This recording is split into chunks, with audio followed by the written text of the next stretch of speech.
हाँ, जल खत्म हो गई, कोई बात नहीं है। ठीक है, फिर इसके बाद हम आते हैं जल संसाधनों का संवहनीय प्रबंधन।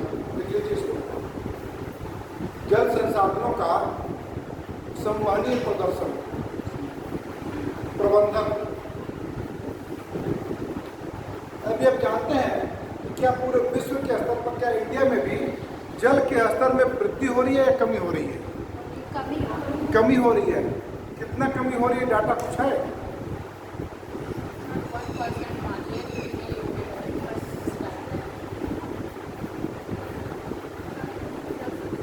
चलिए ये जान लीजिए कि 2001 में जो औसत जल की उपलब्धता थी वो 1816 क्यूबिक मीटर था। कितना था? 1816 क्यूबिक मीटर था 2001 में। 2011 में यह घट करके 1544 क्यूबिक मीटर हो गया। क्या हुआ? कट गया। 1544 क्यूबिक मीटर हो गया। अब यह मन लगाया जा रहा है कि 2011 में 2050 में क्या स्थिति होगी? घटकर क्या और कम हो जाएगा?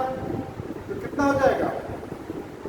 973 या 970 क्यूबिक मीटर जल की उपलब्धता होगी। लेकिन आवश्यकता कितनी पड़ती है औसत? एक व्यक्ति को कितनी आवश्यकता होती है? हाँ, जल की 1180 बिलियन क्यूबिक मीटर की हमारे देश में आवश्यकता है औसतन। कितना? 1180 billion cubic metre. Billion cubic metre 1180। ठीक है। अधिक कहा जाए कि जल का जो प्रयोग होता है वो किस क्षेत्र में कितना जल का प्रयोग किया जाता है? तो कृषि में कितना प्रयोग होता है? कृषि में जल का कितना प्रयोग किया जाता है? सबसे ज्यादा कृषि में प्रयोग किया जाता है। कितने परसेंट? 70%। 70%। फिर घरेलू उपयोग के लिए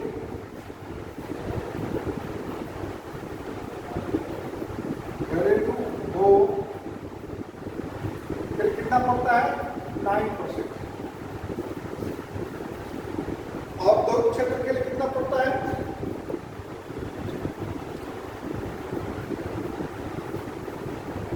औद्योगिक क्षेत्र के लिए इतने जल की आवश्यकता होती है। फिर भी अगर ये देखा जाए और कुछ विशेष क्षेत्र रीजन में जल की महती समस्या है। जैसे पूरे बुंदेलखंड क्षेत्र को ले लीजिए। बुंदेलखंड में 14 जिले आते हैं, 7 जिले यहाँ यूपी के, 8 जिले और 7 जिले मध्य प्रदेश के। ठीक है। इसके लिए सरकार जो एक विशेष कार्य योजना तैयार करती है। बाकी यूपी और मध्य प्रदेश के लिए तो अलग से होती है, लेकिन विशेषकर बुंदेलखंड रीजन के लिए अलग से। यहाँ की समस्या क्या है? सूखा की समस्या है, यानी जल पुनर्भरण की समस्या है। यानी अगर कहीं कहीं आप देख लीजिए बुंदेलखंड में चाहे जितना भी रिपोर्ट डालिए, जल के स्रोत और जल की सतह आपको नहीं मिलती है। ऐसे ही आपको एक दक्षिण भारत का शहर होगा मद्रास, चेन्नई, वहाँ के भी तालाब पूरी तरह से सूख गए हैं। वहाँ के नीचे की पानी बिल्कुल खत्म हो गया है। और कहीं कहीं तो ऐसे जो सागर थे वो बिल्कुल सूख गए हैं वर्ल्ड लेवल पर भी जाए तो। और इंडिया में भी रेगिस्तान, कहीं कहीं रेगिस्तान की समस्या बढ़ती जा रही, घट नहीं रही है। ठीक है ना। तो समस्या में क्या लिख लीजिए? मांग एवं उपलब्धता में आ रही है। मांग जल की मांग एवं उपलब्धता में भारी कमी है, समस्या है। जल का देश में, पूरे देश में जल का असमान वितरण है। जल का असमान वितरण है।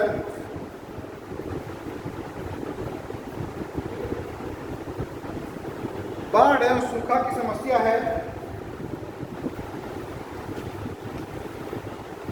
बाढ़ एवं सूखा की भी समस्या है। अगर कहीं जल होता है तो इतना ज़्यादा हो जाएगा कि आपके लिए विनाशकारी हो जाता है। जैसे कोसी नदी क्या होती है उसके लिए? शोक है। मतलब इतनी ज़्यादा बढ़ जाएगी कि वो पूरा बिहार का विनाश कर देती है अर्थव्यवस्था। तो आगे देखिए, वैज्ञानिक दृष्टिकोण का अभाव, वैज्ञानिक दृष्टिकोण का अभाव और जल प्रदूषण की समस्या है। इसके आगे है प्रयास। सरकार ने क्या प्रयास किया है या आपके द्वारा क्या प्रयास हुआ है? देखिए, सरकार के द्वारा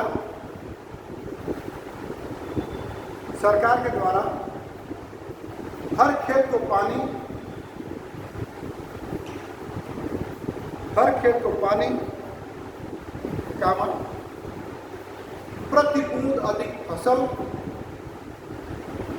प्रति बूंद अधिक फसल, इसको बोलते हैं ड्रॉप इरिगेशन, यानी छिड़क सिंचाई। ठीक है, बूंद बूंद सिंचाई, यानी जिस हाँ। फिर आगे चलिए, पीएम यानी प्रधानमंत्री कृषि सिंचाई योजना, प्रधानमंत्री कृषि सिंचाई योजना।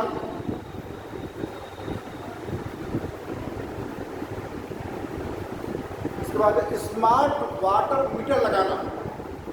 अब शहरों में क्या हो गया है, अब जैसे बिजली कनेक्शन हो रहा है, गैस का मीटर लग रहा है, वैसे अब वाटर का भी मीटर लग रहा है हर घरों में, कि आप कितना जल का प्रयोग कर रहे हैं उसके हिसाब से आपको टैक्स देना पड़ेगा। शहरों में तो ये नहीं कि बेहिसाब जितना भी जल चाहे उतना प्रयोग करते रहें। आपके घर में नल सप्लाई होने से पहले ही मीटर लगा दिया जाएगा कि आप कितना जल प्रयोग करते हैं। ठीक है ना, उस हिसाब से किया जा रहा है। भूमिगत जल का पुनर्भरण करना, भूमिगत जल का पुनर्भरण करना, भूमिगत जल का पुनर्भरण करना। पुनर्भरण से क्या अभिप्राय है? रिचार्ज करना। क्या करना उसको? रिचार्ज करना। वाटर लेवल को सतह के ऊपर तक लाना। गर्मी में क्या होता है, जल का सतह बिल्कुल नीचे चला जाता है, जिससे ट्यूबवेल, हैंड पाइप है ना, सब सूख जाते हैं। बहुत से कुएं भी सूख जाते हैं। क्यों सूख जाते हैं? क्योंकि वाटर का रिचार्ज नहीं हो पाता है। उसके लिए क्या करना चाहिए? एक नई तकनीक आई है वाटर हार्वेस्टिंग। वो क्या होती है कि प्रत्येक घरों का जो पानी आता है बड़े बड़े बाल में, उसको गड्ढा खोद के पिट बोरिंग करके जमीन के अंदर उसको भेजना, उसको बनवाना, और बिना उसके कोई भी भवन का मानक तैयार नहीं हो सकते। आप बना नहीं सकते। अगर बनाते हैं तो आप इलीगल हैं, आपको जेल दी जाएगी। लेकिन नियम में कितना पालन होता है कि आप वो हम सकते हैं। ठीक है ना। फिर इसके बाद है जल पद चिन्ह। जल पद चिन्ह का प्रयोग, ये पता लगाना कि वाटर रिसोर्स किधर किधर है, कहाँ कहाँ है। जैसे सरस्वती नदी का पता लगाना। सरस्वती नदी कहाँ है, कहाँ से कहाँ बढ़ती है? हाँ? लेकिन उसका जल स्रोत कहाँ से कहाँ बढ़ती थी, लेकिन उसके अंदर अभी भी वाटर का स्रोत है, ऊपर तो नहीं है। का फ्लो उनका अभी भी बना हुआ है। अगर उसको अभी भी अगर पुनर्जीवित कर दिया जाए तो नदी फिर से पुनः जीवित हो सकती है, ठीक है ना। इसलिए परिचिह्नों का, यानी पहले कहाँ कहाँ जल का था, कहाँ कहाँ तालाब थे, है ना, उसके जो जो जल के स्रोत रहे हैं उसको चिन्ह का उसका प्रयोग करके पुनः उसको रिचार्ज करना, पुनः से उसको प्रयोग में लाना। जैसे कुएँ और तालाब हैं बिल्कुल सूख गए हैं तो उनके रिचार्ज करके कैसे लाएंगे ये चीज़। इसके अलावा है नदियों को जोड़ने का प्रयास, नदियों को जोड़ने का प्रयास।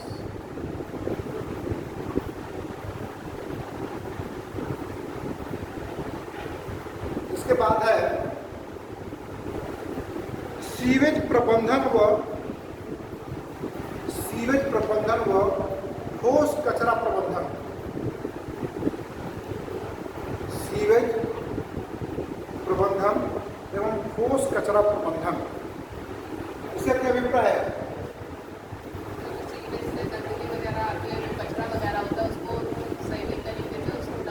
डिस्पोज करना, जो भी घरों से दूषित वाटर यानी सीवेज है ना, वो पानी निकलता है उसका सही ढंग से क्या डिस्पोज करना, यानी नालियों के माध्यम से उसको दूर तक लेके जाना ताकि आपके या घर के आसपास उसका जमाव ना हो सके। इसके साथ ही साथ कूड़े का भी ये अनुमान होना चाहिए कि लगभग एक शहर से कितना कूड़ा निकलता है बाहर। सरकार क्या करती है, गीला कचरा और सूखा कचरा, भाई जो नए घर बनाते हैं वहाँ से भी कचरा निकलता है, जो डेली भोजन करते हैं वहाँ से भी कचरा निकलता है। तो उसको हम किस प्रकार से डिस्पोज करें, किस प्रकार से उसको हम जैविक खादों के रूप में प्रयोग कर सकें, किस रूप से हम उसको ऐसे गंदगी के रूप में न फैलाएं, ठीक है ना। इसके लिए प्रयास किया गया है। इसके अलावा एक पॉइंट और है, क्या नदियाँ बहुत गंदी हो जाती हैं, तालाब बहुत गंदे हो जाते हैं, तो सरकार क्या करती है, राष्ट्रीय स्वच्छता अभियान या गंगा मिशन परियोजना है। गंगा मिशन परियोजना, देखो मेरे मतलब नहीं, गंगा मिशन परियोजना। अभी आप लोग को ध्यान देना है कि कौन कौन सी योजना कब कब चलाई गई, क्या क्या इसको उद्देश्य, और जब हम योजना बताएंगे तो एक तरफ से सभी योजनाओं को प्रोग्राम, ठीक है। ये आपके जो 7 क्षेत्र थे आपकी क्या नीति आयोग थे, ये अल्पकालिक, ठीक है ना। इस पर हम लोगों ने पूरा ध्यान से पढ़ लिया, और ये जो त्रिवर्षीय है उसी को हम 7 वर्षीय में कन्वर्ट करते हैं। तो उसके लिए भी सरकार ने नीति और योजनाएं बनाई हैं, ठीक है ना। तो उसको क्या बोलते हैं, स्ट्रेटेजिक प्लान। और कब आज़ादी के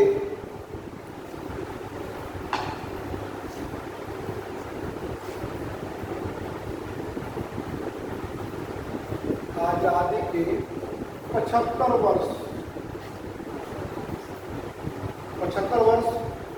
पूर्ण, यानी पूरा होने पर कब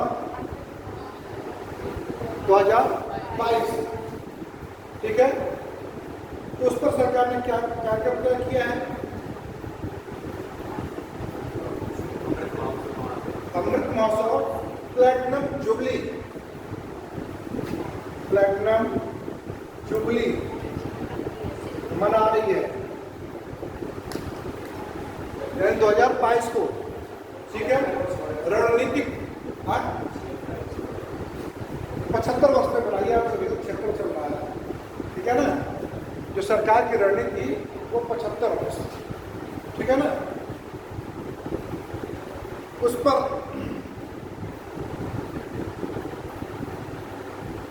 तो उसका लक्ष्य क्या था, प्लैटिनम जुबली पर या आज़ादी के अमृत महोत्सव पर 2022 में सरकार का क्या लक्ष्य है?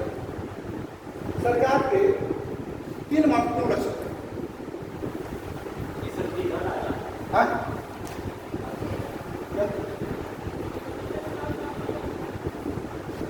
प्लैटिनम जुबली प्लैटिनम जुबली पूरा देश बनाया है, उसी को आजादी का महोत्सव भी कहेंगे आप।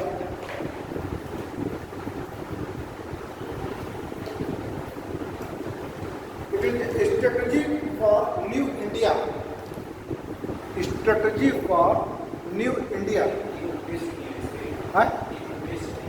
हम बता रहे हैं। आपका 7 वर्षीय प्रोग्राम है वो बता रहा हूँ।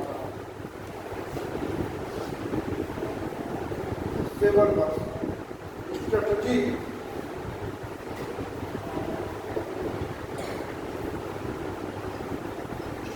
For new India.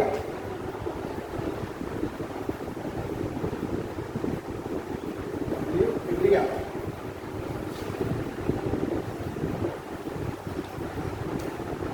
ठीक है ना।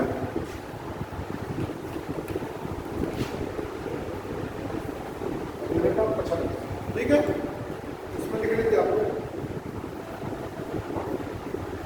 आजादी की प्लैटिनम जुबली 75 वर्ष।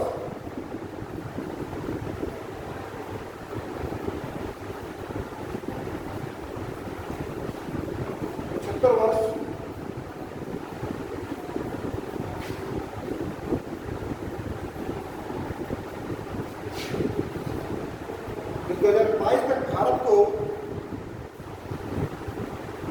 को एक ऐसे समावेशी विकास के लक्ष्य पाना,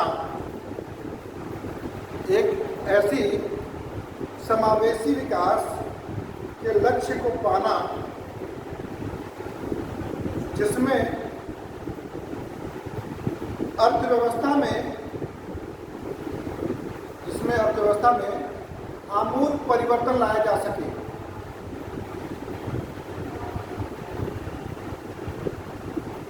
क्या मान? प्रशासन को अधिक दक्ष, पारदर्शी तथा जवाबदेह बनाया जा सके। प्रशासन को अधिक दक्ष, पारदर्शी तथा जवाबदेह बनाया जा सके एवं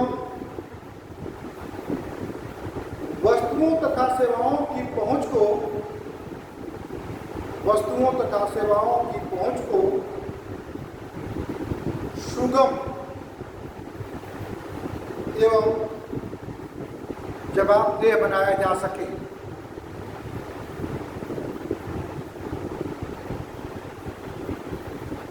इसके लिए 3 रणनीतिक बिंदु पर बल दिया गया है। 3 रणनीतिक बिंदु पर बल दिया गया है। पहला है जन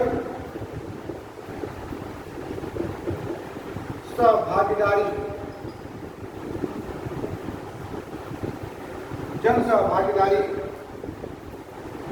दूसरा संतुलित विकास।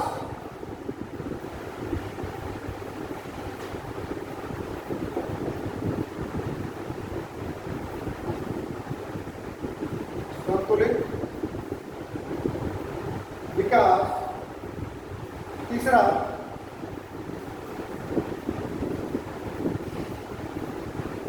सार्वजनिक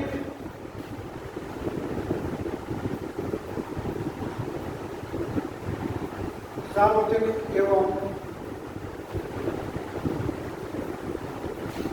निजी क्षेत्र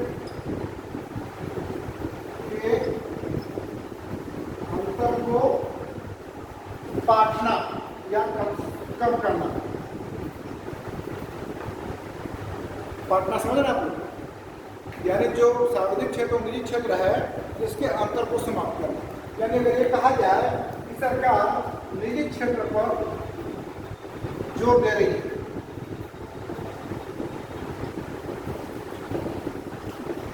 क्षेत्र पर जोर या बढ़ावा। ठीक है, क्लियर है? ये 3 बिंदु हैं आपकी ये 3 बिंदु से क्या अभिप्राय है?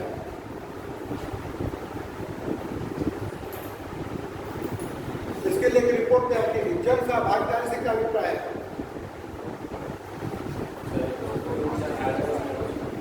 यानी ऐसा विकास जिसमें सभी का विकास निहित है, यानी सभी का योगदान निहित है। Top to bottom, bottom to top. जो पहले की योजनाएं चला करती थी वो क्या थी? टॉप टू बॉटम थी। लेकिन ये जो रणनीतिक योजनाएं चला जा रही हैं तो उसका क्या है? बॉटम टू टॉप, यानी जनता से सरकार की ओर। उसमें विकास का योगदान होना चाहिए, ठीक है ना? उसके बाद क्या है? संतुलित विकास। संतुलित विकास से क्या अभिप्राय है? मतलब ऐसा क्षेत्र, एक विकास के लिए हम आपके विकास के सभी क्षेत्रों का विकास होना जरूरी है। केवल एक क्षेत्र का विकास से देश का या आम नागरिक का विकास संभव नहीं है। जैसे अगर ये कहा जाए कि केवल उद्योग क्षेत्र के विकास से ही आपका देश का विकास संभव है, ये संभव नहीं है। सेवा क्षेत्र का भी विकास होना जरूरी है और सेवा क्षेत्र के साथ साथ कृषि क्षेत्र के बाद विकास होना चाहिए। हमारे देश में कृषि की उत्पाद और उत्पादकता में विश्व के स्तर पर, इवन विकसित देशों में, विकासशील देशों के अंदर में भी क्या है? कमी है। तो उसको क्या है? समाप्त करना। कुछ क्षेत्र क्या है? बहुत ही समृद्ध है। कुछ क्षेत्र क्या है? बहुत ही डेजर्ट, रेगिस्तान है, सूखा है। तो वहां की भी समस्या को सॉल्व करना, यानी संतुलित रूप से विकास देना और उद्योग और धंधे को, परियोजनाओं को वहां भी प्रतिस्थापित करना जो क्षेत्र क्या है? बिल्कुल पिछड़े हुए हैं। आज़ादी के समय से भी हम प्रयास कर रहे हैं और वर्तमान समय में भी हम प्रयास कर रहे हैं। जैसे देश के सेंट्रल भाग में विकास अत्यधिक होता है किसी भी देश में, लेकिन जब उसके रीजन में हम जाते हैं, क्षेत्र में जाते हैं, जैसे हम चारों क्षेत्र को ले लें, जितना जम्मू कश्मीर है, उधर क्या है? नॉर्थ ईस्ट है, नॉर्थ ईस्ट रीजन है, पूर्वी क्षेत्र, दक्षिण पूर्वी क्षेत्र है, फिर इधर पश्चिमी क्षेत्र है, इसमें पाल घाट, भोर घाट है ना, कोकण क्षेत्र परियोजनाएं हैं और दक्षिण भारत। ये क्या है? ये विकास से बिल्कुल अछूते हैं। अंडमान निकोबार ऐसे द्वीप समूह जहाँ के आज भी जंगली लोग रहते हैं, कपड़े नहीं पहनते हैं और वो विशेष क्षेत्र में आप प्रवेश भी नहीं कर सकते, जबकि हम वो इंसान ही, मानव ही है, लेकिन बिल्कुल जानवर है और आज भी प्रतिबंधित है कि वहाँ के विकास को नहीं करा। तो वहाँ पर कोई प्लेन से जा सकता है और नहीं किसी भी क्षेत्र, तो जंगल में उनका एक क्षेत्र आ जाए और वो आना भी नहीं चाहते और हम लोग नहीं पाते। तो ये तो क्यों एक क्षेत्र पार्टनर बता रहा है, लेकिन अभी भी विकास की जो भागीदारी है वो समाज की जो हाशिए पर व्यक्ति है, समाज के हाशिए पर व्यक्ति मतलब सबसे निम्न तबके का आदमी, रेहड़ी वाला, मोची, दैनिक मजदूरी करने वाला व्यक्ति, जो कि आपके चौराहों पर दैनिक बाजार लगता है, 100, 200, 400 आदमी डेली इकट्ठा होते हैं कि उनको एक दिन का काम मिल जाए तो उनके घर 2 वक्त की रोटी चल सके। ऐसे भी इंसान है। ये बादा में भी आप देख लीजिए, 2-2, 3-3 जगह क्या लगते हैं? लेबर मार्केट लगता है कि किसी को भी अगर कोई आवश्यकता काम कराने की है तो वो चौराहे पर जाएंगे, स्त्री पुरुष दोनों मिल जाते हैं, कहते चलिए भैया जो आप काम कर देंगे हम काम करने के लिए तैयार हैं। इसका मतलब क्या है कि हमारे देश की अर्थव्यवस्था तत्व में कि जितने आदमी हैं जो काम करना चाहते हैं वो काम मिल नहीं पा रहा है और संभवतः काम कितना, अगर 400-500 इकट्ठा होते हैं तो 100-50 मुश्किल से लोगों को काम मिलता है। अगर कोई एक व्यक्ति काम लेने के लिए जाता है कि हमको एक आदमी चाहिए तो कहता है सर हमको भी लेके चाहिए, हमें थोड़ा कम ही दीजिएगा, लेकिन हमको भी लेके चले, अगर नहीं लेके चलेंगे तो हमारे बच्चे भूखे रह जाएंगे। ऐसी भी समस्या है। तो इस क्षेत्र के विकास के लिए कैसी रणनीति अपनाई गई? संतुलित। ठीक है। इसके अलावा आप ये देख रहे हैं कि सरकार या पूरा विश्व क्या जा रहा है, निजी क्षेत्रों की तरफ जा रहा है। तो हमारी गवर्नमेंट भी क्या कर रही है, जब देश आज़ाद हुआ तो हमें सार्वजनिक क्षेत्र की महत्व आवश्यकता थी, क्योंकि निजी क्षेत्र के पास भी इतनी कैपेसिटी नहीं थी, इतनी कैपिटल नहीं था कि वो निर्माण कार्यों में, उद्योग क्षेत्रों में, कृषि क्षेत्रों में और क्या सेवा क्षेत्रों में योगदान दे सके। तो मजबूरन सरकार को इन्वेस्टमेंट करना पड़ा और इन्वेस्टमेंट किए हम इतना ज़्यादा किए और 1991 आते आते क्या हुआ, आर्थिक संकट की स्थिति आ गई। क्या आ गई, हमारी अर्थव्यवस्था किस प्रकार की थी, कंट्रोल्ड इकोनॉमी। कैसी थी, कंट्रोल्ड इकोनॉमी, यानी सरकार का पूरा दबदबा था, यानी सरकार का एक जो योजना चलानी है बिना सरकार की अनुमति के, परमिशन के आप कोई भी प्रोजेक्ट, कोई भी कार्यक्रम आप चला नहीं सकते थे। जब 1991 में क्राइसिस आया और अपने देश का सोना गिरवी रखना पड़ा, कोई भी कर्ज देने के लिए तैयार नहीं हुआ, तब राव मनमोहन रणनीति अपनाई गई, नई आर्थिक नीति आई। मनमोहन जी हमारे क्या हुए, वित्त मंत्री हुए, वो वित्त मंत्री थे और उन्होंने देश की अर्थव्यवस्था को बढ़ाने के लिए बहुत ही महत्वपूर्ण योगदान दिया। लाइसेंसिंग यानी जो व्यवस्था थी कंट्रोल्ड इकोनॉमी को उन्होंने समाप्त किया, यानी लिबरलाइज किया। उसी समय उन्होंने क्या लाया, उदारीकरण, निजीकरण और वैश्वीकरण, जिसके परिणाम से आपकी अर्थव्यवस्था को गति दी जा सके, यानी पूरी तरह से पब्लिक सेक्टर हमारा क्या हुआ, फ्लॉप। हमें जो उत्पादन के क्षेत्र में चाहिए थे वस्तुओं और सेवाओं की, वो उत्पादन भी नहीं हो पा रहा। इसके साथ ही साथ फॉरेन रिजर्व भी हमारे पास बिल्कुल ही नहीं। क्यों, क्योंकि पेट्रोलियम किसी भी उत्पादन के लिए क्या चाहिए, ऊर्जा। क्या चाहिए, ऊर्जा चाहिए, और हमारे पास बिल्कुल ही नहीं था।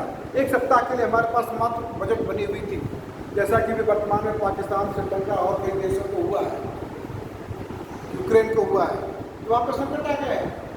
क्यों संकट आ गया, क्योंकि उसका फंड रिजर्व करेंसी ही नहीं है और वो विदेश से मंगा ही नहीं सकते हैं। आटा, ये गेहूँ, चावल से तो अपनी भरपाई कर नहीं पाएंगे, उसके लिए उद्योग चाहिए और सर्विस सेक्टर का भी योगदान चाहिए। तो हमारी सरकार ने क्या किया कि अब धीरे धीरे 91 के बाद से जो भी सार्वजनिक उद्यम थे उनको क्या करना शुरू किया, विनिवेशीकरण करना पड़े। क्या किया उसने पहले, विनिवेश किया।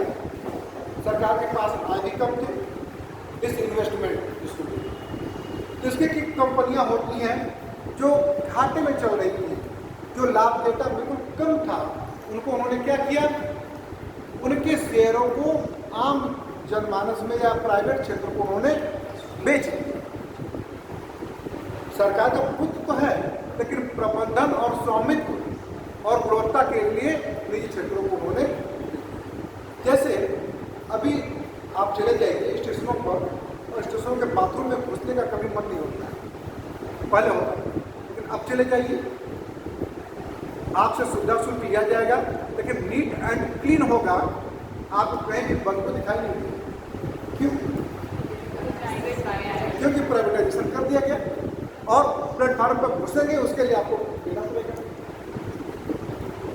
प्लेटफार्म टिकट भी देंगे और ज़्यादा देंगे, ताकि प्लेटफार्म के रख रखाव और सुविधाओं को बेहतर ढंग से बनाया जा सके। तो कैसे होगा, वो निजीकरण करने से होगा।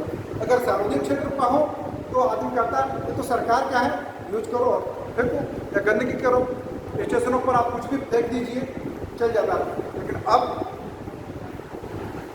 आपको निश्चित स्थान पे ही फेंकना है। इवन कि ट्रेन में भी आप इसमें सफ़र करते हैं, कितनी गंदगी होती है, लेकिन अब ट्रेन में जाएंगे तो नीट एंड क्लीन होगा और आप फेंकना भी है तो उसके लिए आपको डस्टबिन होना चाहिए, और डस्टबिन होता है ना। या आप अपने पन्नी में उसको रखिए, स्टेशन पर उतरते ही आप डस्टबिन में उसको डालिए। तो ये सार्वजनिक क्षेत्र जो है उसको धीरे धीरे कम करके सरकार निजी क्षेत्र को प्रयास कर रही है, यानी हमको और आपको, ठीक है ना। इसी रणनीति के तहत हमने स्ट्रेटेजिक प्लान बनाया है और इसमें हमने 3 चीज़ों को देखा है कि वर्तमान जो हमारी स्थिति है क्या, कि हमारा उद्देश्य क्या है। जैसे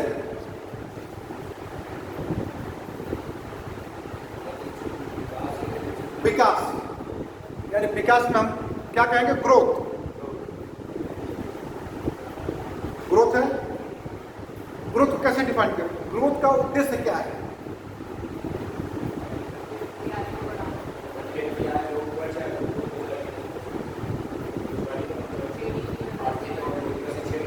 जीडीपी को कंटिन्यू 7 सालों तक 8 से 10% तक बढ़ाने की कोशिश करें, यानी हमारी अर्थव्यवस्था को 5 ट्रिलियन की ओर बढ़ाना। अभी हमारे पास देश की अर्थव्यवस्था कितने ट्रिलियन की है, 3.5 के आसपास, 3 से 3.5 के आसपास। कभी घट जाता है तो बढ़ जाता है, लेकिन वर्तमान में अगर कोई पूछता है, एग्जाम आ जाता है तो 3.5 की आप पूछ सकते हैं, ठीक है ना। 3.5 ट्रिलियन की भारतीय अर्थव्यवस्था की इकॉनमी है, उसको बढ़ा करके कितना करना है, 5 ट्रिलियन। तो उसके लिए क्या होना चाहिए कि आपकी जीडीपी रेट में वृद्धि होना चाहिए। जीडीपी की वृद्धि के साथ ही साथ उसके लिए महत्वपूर्ण क्या चीज होना चाहिए,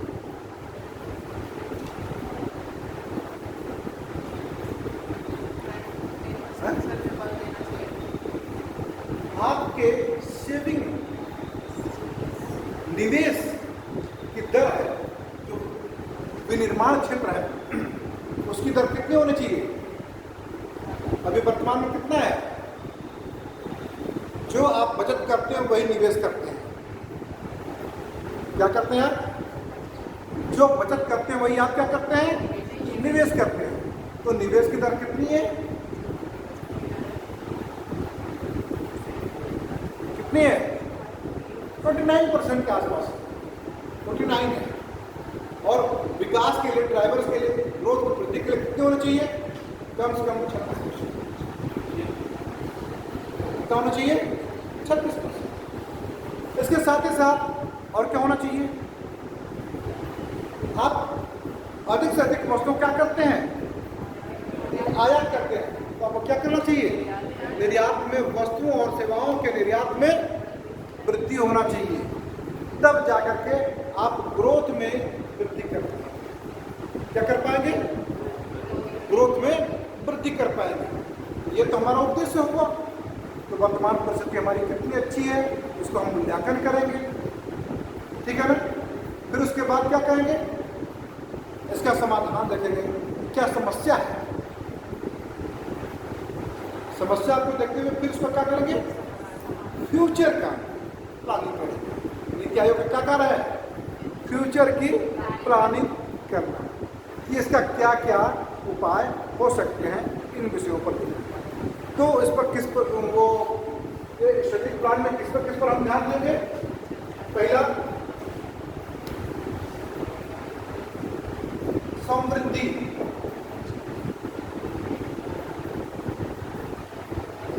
समृद्धि। दूसरा, अवसंरचना, अवसंरचना। तीसरा, समावेशन।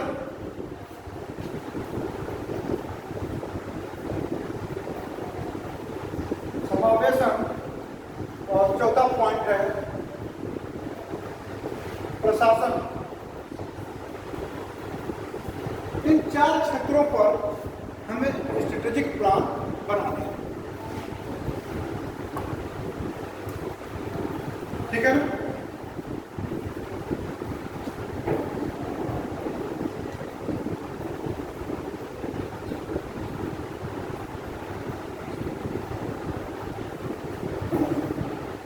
तो समृद्धि के लिए आपको क्या होना चाहिए, तो समृद्धि के क्या होते हैं, इसके क्या होंगे, वाहक, ड्राइवर्स।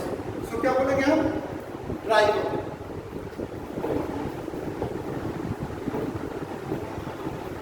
ड्राइवर्स इसको बोलेंगे वाहक। वाहक में क्या आएगा, ठीक है। और समृद्धि में क्या आ जाएगा? जीडीपी, ठीक है। उसके बाद क्या हो जाएगा? बचत दर, निवेश दर, उसके बाद निर्यात, ठीक है ना। और उसके अलावा क्या है? टैक्स का सरलीकरण। क्या होगा? टैक्स का सरलीकरण कि आम आदमी भी टैक्स खुशी खुशी जमा कर सके, उसे कोई प्रॉब्लम न हो, ठीक है। अब ये तो समृद्धि हो गया ड्राइवर्स भाग में। और संरचना में क्या आएगा? इंफ्रास्ट्रक्चर। इंफ्रास्ट्रक्चर के अंदर क्या क्या चीजें आएंगी?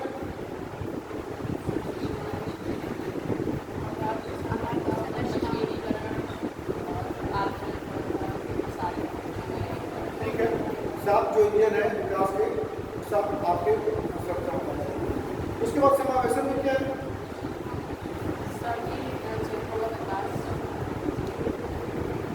यानी सभी क्षेत्रों को समाहित करते हुए, है ना, विकास के सभी भागों में अंतर समावेशन होगा।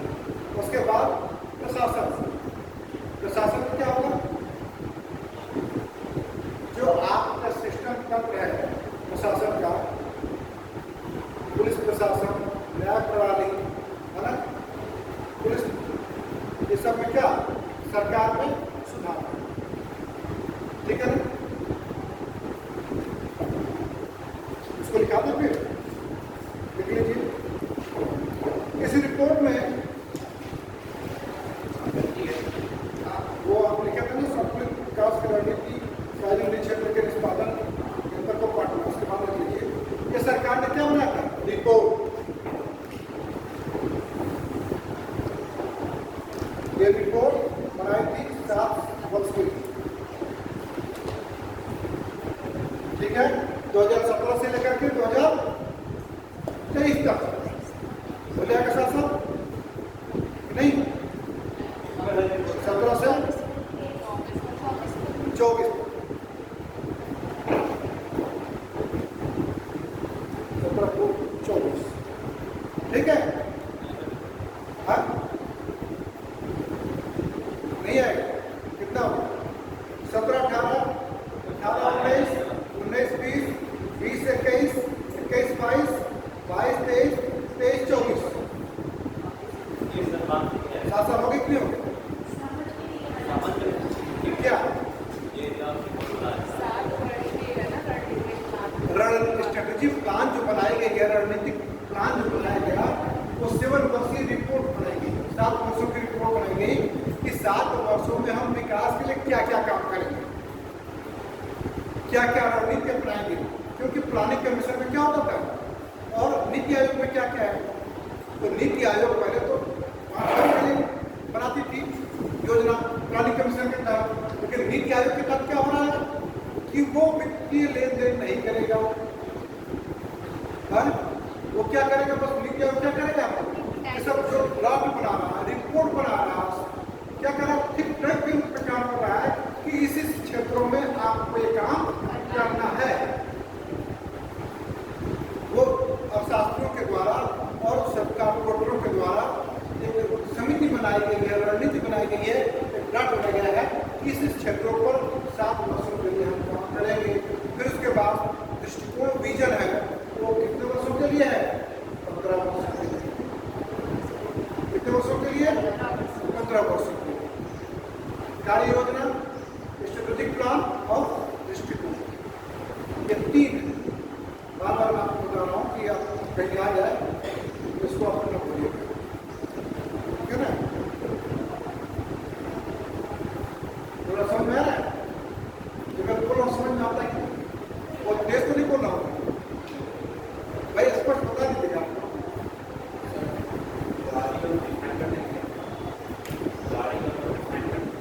हम उदारीकरण को डिफाइन कर दे रहे हैं, लेकिन उदारीकरण को हम प्योरली बताएंगे जब उद्योग पढ़ाएंगे, प्योरली उदारीकरण ही उसमें चलेगा। अगर हम उस पर घुसेंगे तो उसमें चले जाएंगे, फिर उसमें से और भी चीजें निकल के आएंगे, फिर उस पर डिफाइन कर देंगे।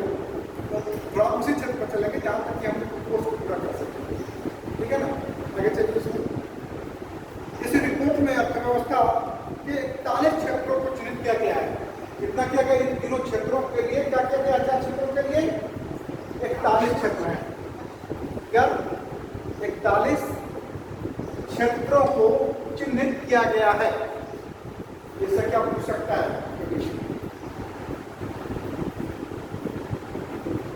41 क्षेत्र 4 प्रमुख खंडों में बांटे गए हैं।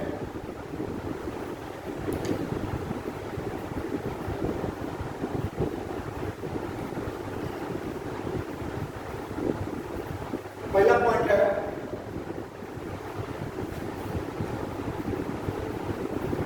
ड्राइवर्स यानी वाहक। दूसरा पॉइंट है अवसंरचना इंफ्रास्ट्रक्चर। दूसरा पॉइंट है अवसंरचना इंफ्रास्ट्रक्चर। तीसरा है समावेशन इंक्लूजन। समावेशन इंक्लूजन।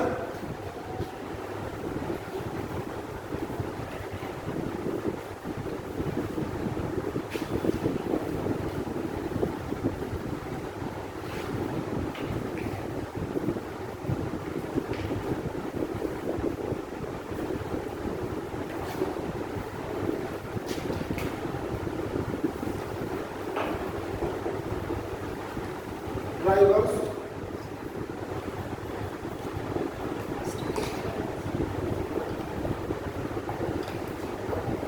इंफ्रास्ट्रक्चर।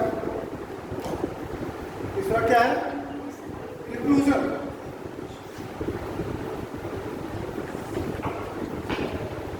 इंक्लूजन। और चौथा क्या है?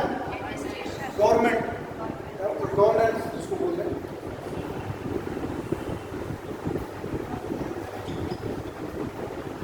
गवर्नेंस।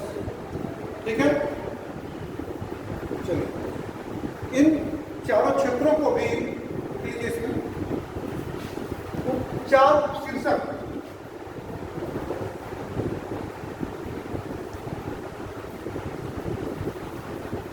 शीर्षक में बांटा गया है। पहला उद्देश्य।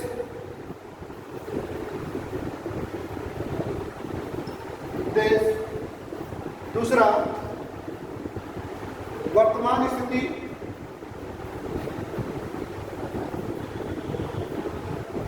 वर्तमान स्थिति। तीसरा समस्याएं या बाधाएं।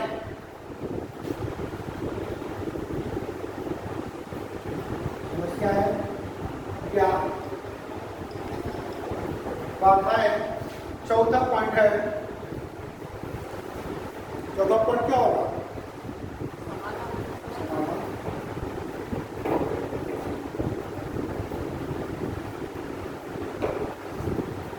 समाधान या आगे की राह। ठीक है, आगे की राह।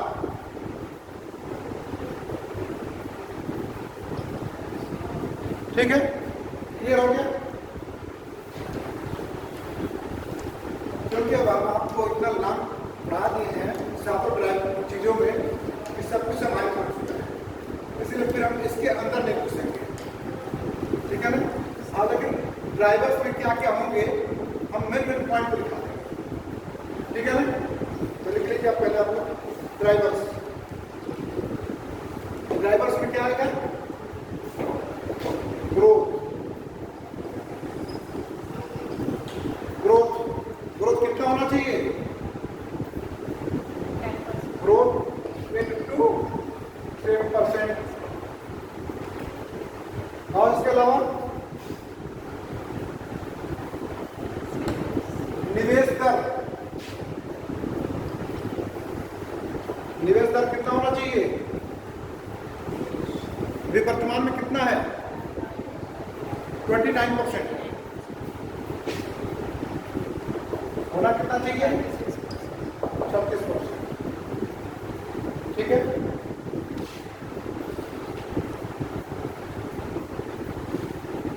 और निर्यात कितना है?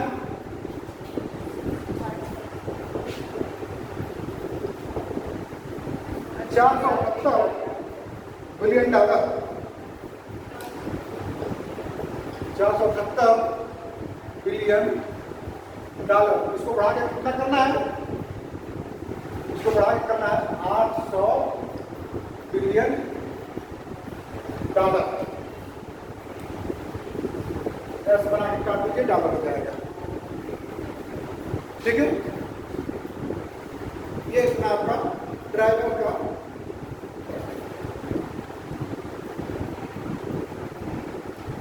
अब ग्रोथ के अलावा अब आगे चलते हैं। दूसरा पॉइंट लिख दीजिए इसमें, रोजगार एवं श्रम सुधार। पॉइंट बाय जाइए, पहला पॉइंट का ग्रोथ, दूसरा पॉइंट है रोजगार एवं श्रम सुधार।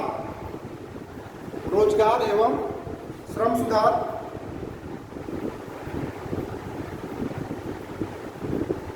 अगर ये कहा जाए रोजगार एवं श्रम सुधार से क्या अभिप्राय है?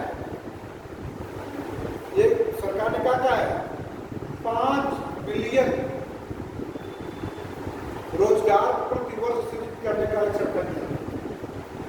कितना रखा गया था? 5 बिलियन। कुल कार्यशील क्षमता हमारी कितनी है आबादी की? 52 करोड़। कितना है? 52 करोड़ कार्यशील जनसंख्या है। कितना है? 52 करोड़। और जिसमें इसका 49% किसमें लगा हुआ है? कृषि क्षेत्र।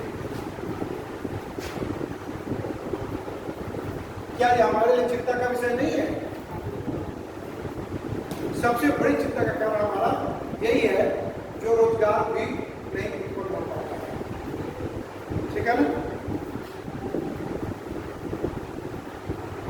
उसके बाद तीसरा पॉइंट लिख लीजिए, तकनीक एवं नवाचार। तकनीकी एवं नवाचार। तकनीकी एवं नवाचार। चौथा पॉइंट उद्योग। चौथा पॉइंट उद्योग। पांचवा पॉइंट किसानों की आय को दोगुना करना। किसानों की आय को दोगुना करना। इसमें पहला पॉइंट लिखे किसानों की आय में कृषि का आधुनिकीकरण। कृषि का आधुनिकीकरण। उसी में दूसरा पॉइंट लिखिए नीति एवं प्रशासन। नीति एवं प्रशासन।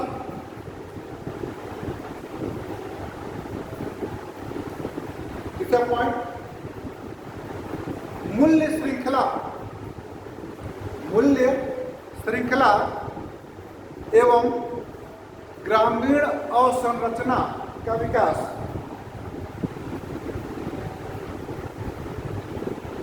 ग्रामीण अवसंरचना का विकास। इसमें तकनीकी और नवाचार को मैंने समझा दिया, लिखा भी दिया था। उद्योग का भी मैंने बता दिया है। किसानों की आय को दोगुना करने का लक्ष्य है सरकार का 2022 तक। उसमें 3 पॉइंट है क्या? कृषि का आधुनिकीकरण करना, उसके बाद नीति एवं प्रशासन और मूल्य श्रृंखला यानी किसानों के मूल्य के उत्पाद को बढ़ाना। ठीक है, और ग्रामीण में जो असुविधाएं हो रही हैं, किसानों को जो असुविधाएं हो रही हैं उनको बढ़ाना। ठीक है, ताकि उनके उत्पाद को, ग्रामीणों के उत्पाद को कहाँ तक जाया जा सके? मंडी तक पहुँच उपलब्ध हो सके। यानी मार्केटेबल, जो भी वो मार्केटेबल प्रोडक्ट्स का उत्पादन करते हैं, he will be rich at the mandi, है ना, मार्केट। इसके साथ ही साथ ई मार्केट मॉडल का प्रयास किया गया है। क्या बोलते हैं उसको? GeM, government marketplace. यानी कोई भी अब किसान हो, चाहे उद्योग धंधे वाला हो और चाहे सेवाओं वाला हो, वो क्या करेगा? अब ये तो सरकार ने निश्चित कर दिया है कि सरकारी विभाग का कोई भी कर्मचारी या कुछ भी खरीद होगी वो किसके माध्यम से होगी? जेम के माध्यम से। वो डायरेक्ट परचेज नहीं कर सकता। क्या कर सकता है? डायरेक्ट परचेज नहीं कर सकता। किसी भी विभाग का आदमी, सरकारी विभाग कुछ भी खरीदना चाह रहा है, अगर वो एक पेन भी खरीदना चाह रहा है तो उसको किससे खरीदना होगा? जेल। ठीक है ना? अब हम आते हैं अगला पॉइंट, वित्तीय समावेशन, फाइनेंशियल इंक्लूजन।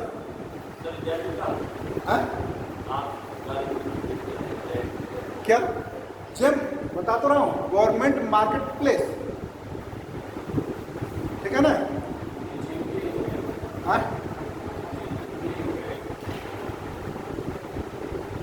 जब गवर्नमेंट मार्केट, GEM, इलेक्ट्रॉनिक है उसका, देख गवर्नमेंट ई गवर्नमेंट मार्केट है, ठीक है ना? ई गवर्नमेंट मार्केट, ठीक है ना?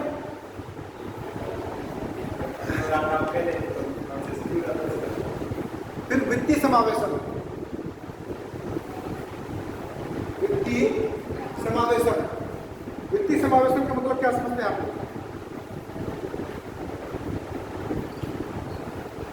बोलिए।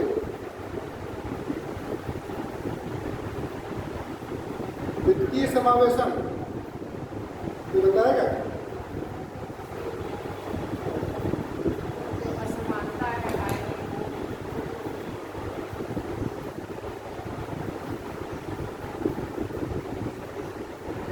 गवर्नमेंट ई मार्केट प्लेस, ठीक है ना? गवर्नमेंट ई मार्केट प्लेस,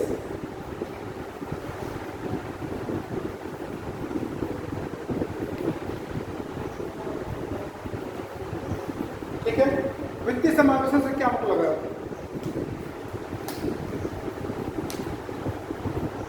वित्तीय समावेशन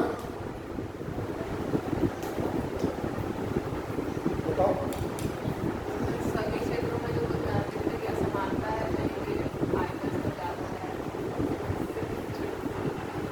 बड़े जाते हो बस खाली ऐसे बोलने में जा रहे हैं, ऐसे कुछ बोल देंगे सर।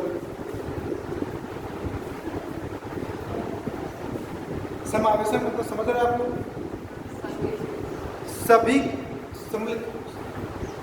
अगर न समझ में आए कोई चीज तो आप उसको शब्दों को तोड़ दीजिए। सबका साथ सबका विकास तो ठीक है, लेकिन किसका, किस रूप में? वित्तीय रूप, यानी जिसका क्या मतलब है कि सभी के पास क्या होना चाहिए? उसके लिए क्या होना चाहिए? बैंक अकाउंट होना चाहिए। वित्तीय लेन देन कैसे कर सकता है? जब उसके पास क्या होगा? बैंक अकाउंट होगा। वित्तीय समावेशन यानी विकास, वित्तीय क्षेत्र में सभी लोगों के पास वित्तीय लेन देन का अधिकार होना चाहिए। जैसे रिक्शा वाला है, उसके पास बैंक बैलेंस होता है या बैंक अकाउंट होता है या बीमा होता है, उसके पास इंश्योरेंस होता है, हेल्थ इंश्योरेंस होता है? नहीं होता है। मजदूर जो होता है, जो यहाँ के मजदूर, हम अगर चला गया बॉम्बे, क्या उसके पास होता है? नहीं होता है। प्रेजेंट टाइम में तो कोशिश की गई है, प्रधानमंत्री ने जनधन खाता खोल दिया, फ्री ऑफ कॉस्ट का खोला है, आप विदाउट मनी खोल दिया है, बिना पैसे को खोला गया है। लेकिन फिर भी अभी भी 20% लोगों के पास अभी भी बैंक अकाउंट नहीं है। इसलिए सरकार हर घर जा करके प्रत्येक व्यक्ति को, यह भी कि जब कक्षा 11 में आप जा रहे हैं, हाई स्कूल में जा रहे हैं, तो आपको क्या होना चाहिए? बैंक अकाउंट होना चाहिए। इसके नीचे जब आप जा रहे हैं किस क्लास में? क्लास 6 से 8 में जा रहे हैं, तो भी आपको क्या होना चाहिए? बैंक अकाउंट होना चाहिए। क्यों? क्योंकि जो भी गवर्नमेंट स्कॉलरशिप दे रही है और आपको आदत पड़ जाए बैंकों से लेन देन की, नहीं तो ये में हम आ गए, हमारे पास अकाउंट था ही नहीं। मैं अपनी बात बता रहा हूँ, मैं बीए में आया, मेरे पास अकाउंट था ही नहीं। अब आप तो सब लोग के पास हो गया अकाउंट, और अब तो लगभग हर गांव में प्रत्येक घर घर पति पत्नी को खोज करके, मेरे बच्चों को खोज करके, और कुछ नहीं तो बच्चे अगर पढ़ रहे हैं तो उनके अकाउंट गवर्नमेंट ने जबरदस्ती खुलवा दी। तो वित्तीय समावेशन का मतलब यह है कि सबके पास बैंक अकाउंट होना चाहिए, वित्तीय लेन देन होना चाहिए, वो वित्तीय समावेशन है। कोई भी व्यक्ति वित्तीय लेन देन से छूटा ना सके, और वो भी किस प्रकार का? डिजिटल वित्तीय लेन देन। कैसा? डिजिटल, आधार कार्ड के माध्यम से और फोन के माध्यम से, ताकि आप कितना खर्च करते हैं आप गवर्नमेंट को पता होना चाहिए कि आप अगर स्टूडेंट हैं, अगर 1 लाख रुपया 10,000 तक खर्चा कर रहे हैं तो ये चिंता का विषय कि पैसा आ कहाँ से रहा है। माँ बाप दे रहे हैं या माँ बाप के घूस की कमाई प्रयोग कर रहे हैं या कैसे प्रयोग कर रहे हैं, या स्कॉलरशिप पा रहे हैं, है कि नहीं? तो सरकार के पास का वित्तीय लेखा जोखा होना चाहिए। ठीक है ना? लेकिन इसमें लिखा है वित्तीय समावेशन का उद्देश्य हमने बताया था 4 भागों में। उद्देश्य, वर्तमान स्थिति, समस्याएं, बाधाएं और समाधान या आगे की। तो इसमें वित्तीय समावेशन में उद्देश्य लिख लीजिए। सभी के लिखाना हो चाहिए, लेकिन मैं बहुत लंबा हो जाएगा। ठीक है ना?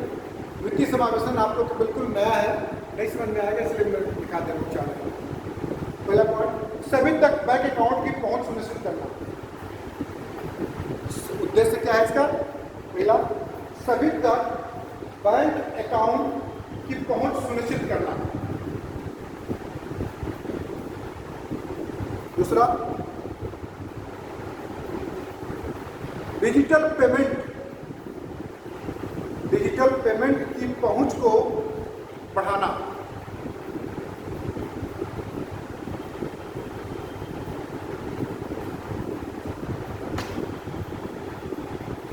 डिजिटल पेमेंट की पहुंच को बढ़ाना तथा प्रचार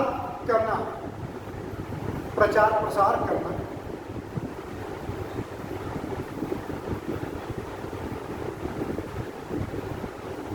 जीवन बीमा एवं पेंशन प्लान को सभी नागरिकों तक कवर करना। सभी नागरिकों तक कवर करना, यानी जितने भी नागरिक हैं, चाहे वो संगठित क्षेत्र के हों, चाहे वो असंगठित क्षेत्र के हों, चाहे मजदूर हों, चाहे सरकारी क्षेत्र में हों, चाहे निजी क्षेत्र में हों, क्या होना चाहिए? उनका जीवन बीमा भी होना चाहिए और पेंशन प्लान भी होना चाहिए। पेंशन प्लान के लिए गवर्नमेंट ने असंगठित क्षेत्र के लिए कौन सी योजना लागू की है? अटल पेंशन योजना। भले मजदूर हैं, अगर 150 रुपया पर डे या 200 रुपया जमा कर रहे हैं तो एक निश्चित समय पर आपको पेंशन मिलेगी। जितना आप जमा करेंगे उतना गवर्नमेंट देगी आपको। फिर 15 साल बाद आपको सरकार एक निश्चित अमाउंट पर पेंशन देना शुरू करेगी। ठीक है, आगे चलिए। युक्तिसंगत दर पर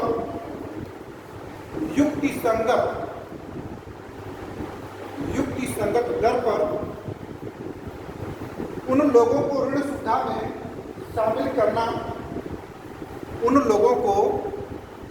सुविधा में शामिल करना,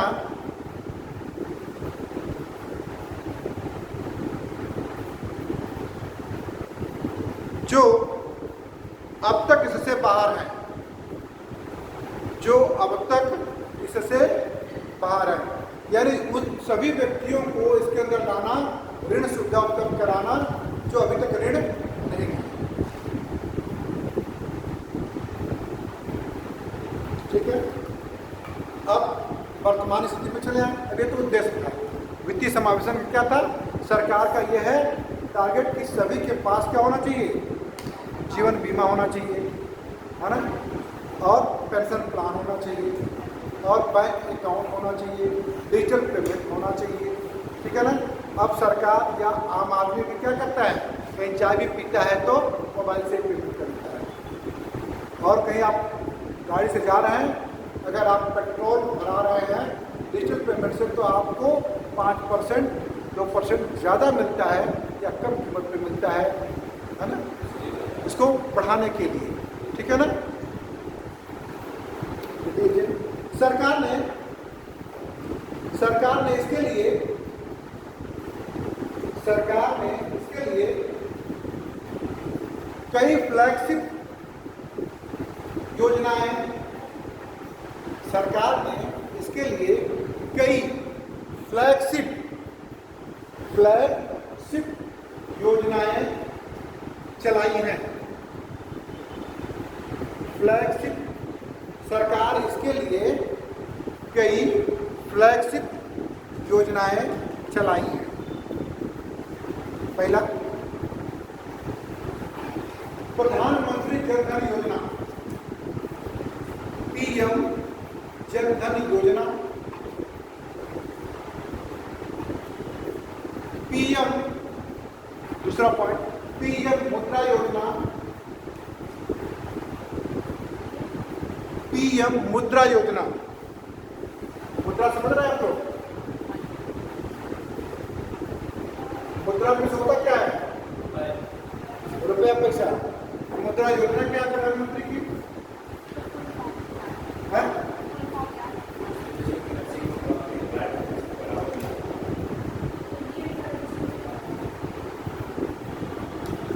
मुद्रा योजना के तहत गरीब से गरीब, रेहड़ी बेहड़ी वाला, सबसे छोटे तबके के लोग आसान किस्तों पर बैंक से ऋण ले सकेंगे। मुद्रा योजना ये है। ठीक है, ये जानकारी समझ में होनी चाहिए आपको। ठीक है ना, आगे चलिए। स्टैंड अप इंडिया योजना, स्टैंड अप इंडिया योजना, स्टैंड अप इंडिया योजना, पीएम जीवन ज्योति बीमा योजना, पीएम जीवन ज्योति बीमा योजना, पीएम, अगला पॉइंट, पीएम सुरक्षा योजना, पीएम सुरक्षा योजना। अगला पॉइंट है अटल पेंशन योजना, अटल पेंशन योजना। अगला पॉइंट है डीबीटी के लिए, डीबीटी,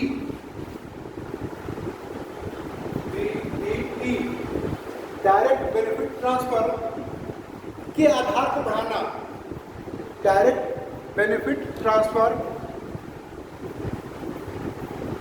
को बढ़ाना। ठीक है, ये वित्तीय समावेशन है। इसके बाद आप इसकी समस्याएं क्या है और समाधान क्या है, ये अगर आ जाएगा लिख लेंगे आप लोग, लिख लोगे आप। अगर वित्तीय समावेशन पर आता है 150 शब्दों में लिखने के लिए, तो आप लिख लेंगे इसको कि नहीं? लिख लेंगे ना। उसी 150 शब्दों में आपको टू द पॉइंट सरकार की योजना, उद्देश्य क्या है, वर्तमान स्थिति क्या है, समस्या क्या है और समाधान, ये तीनों बताना। ठीक है, ये तीनों पॉइंट, क्या उद्देश्य, वर्तमान स्थिति क्या है, समस्याएं क्या है और समाधान क्या है। तो वित्तीय समावेशन की समस्या क्या है, कोई बताइए? अधिकांश लोगों के पास स्मार्टफोन उपलब्ध नहीं है। लोगों के पास शिक्षा का अभाव है, डिजिटल शिक्षा का तो बिल्कुल ही अभाव है। लोग डिजिटल वित्तीय लेन देन से अधिकतम डरते हैं कि कहीं पैसा कट न जाए, कहीं पैसा फ्रॉड न हो जाए, है ना, ये सब समस्याएं हैं।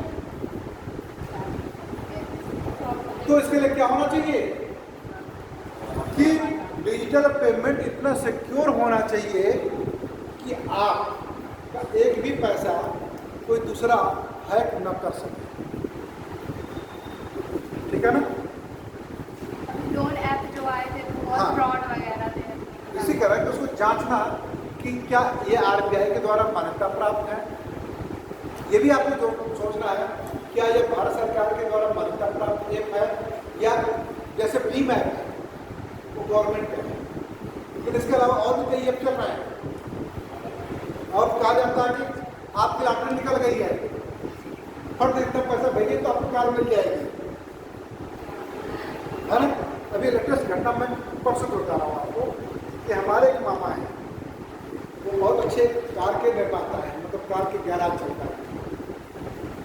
वो आयुर्वेद से कहीं कोई दवा मंगा रहे थे, तो उनको लॉटरी लगी कि आपको कार निकल आई लॉटरी, तो कार निकल आई, तो उन्होंने संपर्क किया, संपर्क नहीं, फिर दूसरे दिन संपर्क आ गया, पूरा उन्होंने स्क्रैच कराया, सब कुछ कराया। फिर तो कहे कि भैया हमसे पूछे वो कि आप ये क्या चीज़ है, कि ये सही है कि गलत है, जब ये खुद कार का इतना बड़ा गैरेज चला रहे हैं, लाखों का टर्नओवर कर रहे हैं, देखिए, और वित्तीय साक्षरता के अभाव में, और फट दे उन्होंने आधार कार्ड दे दिया। उन्होंने मांगा क्या, आधार कार्ड दे दीजिए, बैंक अकाउंट दे दीजिए, और निर्वाचन कार्ड दे दीजिए। और संयोग ये रहा कि हमसे बातें करते रहे थे भी, मैंने कहा कि एक चीज़ कुछ भी मत दीजिएगा। फिर क्या करता है कि 22,000 रुपया जमा कीजिए। क्यों जमा करें, क्योंकि आपको कार भेजनी आपके घर। सोचिए कितना फ्रॉडगिरी हो रही है, और एक अच्छा व्यक्ति है जो इतना कमा रहा है और कम से कम समाज में दौड़ रहा है, फिर भी उसको इतनी जानकारी नहीं है। मैंने कहा कि this is the pocket fraud, आप इसमें इन्वॉल्व न हो, है ना। तो ये शिक्षा का अभाव है। और जैसे 40 के ऊपर के लोग हैं या जो कम पढ़े लिखे हैं, वो शायद ही कहते हैं कि हम बैंक में जाकर पैसा ले लेंगे, लेकिन मोबाइल से हम नहीं करेंगे, विश्वास हमको, हम और आप कर लेंगे, हमारे बच्चे कर लेंगे, लेकिन अगर हम अपनी माँ को कह दें, फिर बता दें कि हमारे फादर दरोगा थे, लेकिन वो भी ATM कार्ड से बचते थे, और माँ की क्या इज्जत हो सकती है कि मुझे अगर पैसे की जरूरत होगी तो हम जो है बैंक से जाके ले आएंगे, लेकिन मोबाइल का प्रयोग और उसका हम ATM का प्रयोग नहीं करेंगे। पता नहीं कोई फ्रॉड कर ले हमसे, या कहीं मुझसे भूल हो जाए, मैं पैसा निकालने जाऊँ, कोई फ्रॉडगिरी कर ले, या कोई चुरा ले, ATM पिन चुरा, पेपर नहीं पढ़ते हैं तो उनको पता होता है। एक तो बुजुर्गी हाल हमेशा बेटा तो साथ में होता नहीं, तो भाई किसी न किसी का हेल्प लेंगे, हो सकता है घर के किसी मेंबर का हेल्प लें, लेकिन वो निकालेगा इतना, करेगा नहीं इतना निकला, है ना, माँ बिल्कुल नहीं पढ़ी है। तो ऐसे लोगों को क्या, तो ऐसे लोगों में भी डिजिटल पेमेंट को बढ़ावा देना, उनको सिखाना, उनको क्या बोलते हैं, प्रशिक्षण देना। इसके अलावा कोई लोग क्या करते हैं कि आप इतना पैसा लगाइए, EMI 5 साल में हम जमा कर देंगे कंपनियों के द्वारा।